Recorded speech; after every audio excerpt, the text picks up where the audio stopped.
and more than carefully at us concerns to answer royally in our defenses. Therefore, the Dukes of Berry and Bretagne, of Bourbon and Orleans shall make forth, and you, Prince Dauphin, with all swift dispatch to line and new repair our towns of war, with men of courage and with means defended. For England, his approaches make as fierce as waters to the sucking of a gulf. It fits us, then, to be as provident as fear may teach us out of late examples left by the fatal and neglected English upon our fields. My most redoubted father, it is most meet that we arm us gainst the foe. Therefore I say 'tis meet that we all go forth to view the sick and feeble parts of France. But let us do it with no show of fear. No, with no more than if we had heard England were busied with the Whitsun Morris dance. For my liege, she is so idly king, her scepter so fantastically borne by a vain, giddy, shallow, humorous youth, that fear attends her not. Peace, Prince Dauphin. You are too much mistaken in this king. Question your grace the late ambassadors. With what great embassy he heard them, you shall find his vanities forspent. Well, 'tis not so, my Lord High Constable. But though we think it so, 'tis no matter. In cases of defense, 'tis best to weigh the enemy more mighty than he see. Think we King Harry strong, and princes, look you strongly armed to meet him. The kindred of him hath been fleshed upon us, and he is bred out of that bloody strain that haunted us in our familiar paths. Edward, Black Prince of Wales. This is a stem of that victorious stock, and let us fear the native mightiness and fate of him. Ambassadors from Harry, King of England, do crave admittance to your majesty. We'll give him present audience. Go and bring them.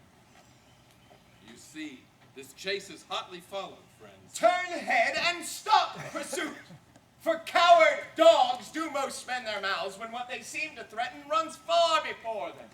Good, my sovereign, take up the English short, and let them know of what a monarchy you are the head. Self-love, my liege, is not so vile a sin as self-neglecting.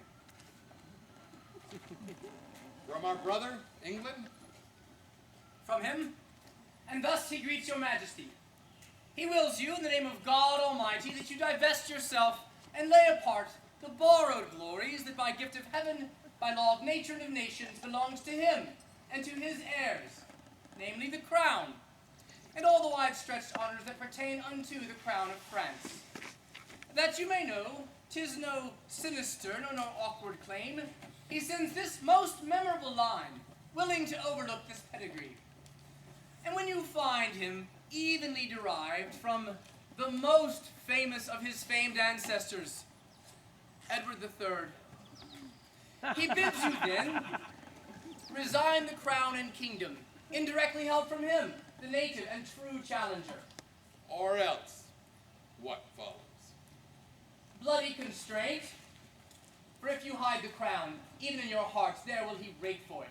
Therefore, in fierce tempest is he coming, in thunder and an earthquake like a Jove, that if requiring fail, he will compel, and bids you in the bowels of the Lord to take mercy on the poor souls, for whom this hungry war opens his vasty jaws.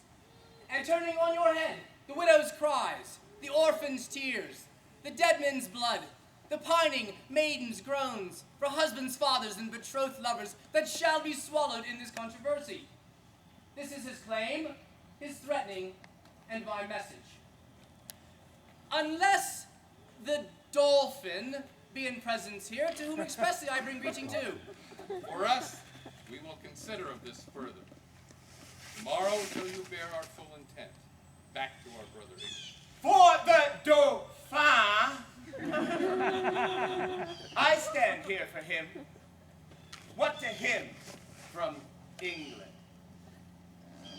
Scorn and defiance, slight regard, contempt and anything that may not misbecome the mighty sender doth he prize you at. Thus says my king. And if your father's highness do not, in grant of all demands at large, sweeten the bitter mock you sent his majesty, he'll call you to so hot an answer for it, that caves and gloomy voltages of France shall chide your trespass, and return your mock in second accent of his ordinance. Say that if my father render fair return, it is against my will. For I wish nothing but odds with England. To that end, as matching to his youth and vanity, I did send him the Paris ball. He'll make your Paris Louvre shake for it. And be assured, you'll find a difference, as we his subjects have in wonder found, between the promise of his greener days and these he masters now. Tomorrow shall you know our mind at full. Dispatch us with all speed, lest that our king come here himself to question our delay, for he is footed in this land already. A night is but short breath, and little pause to answer matters.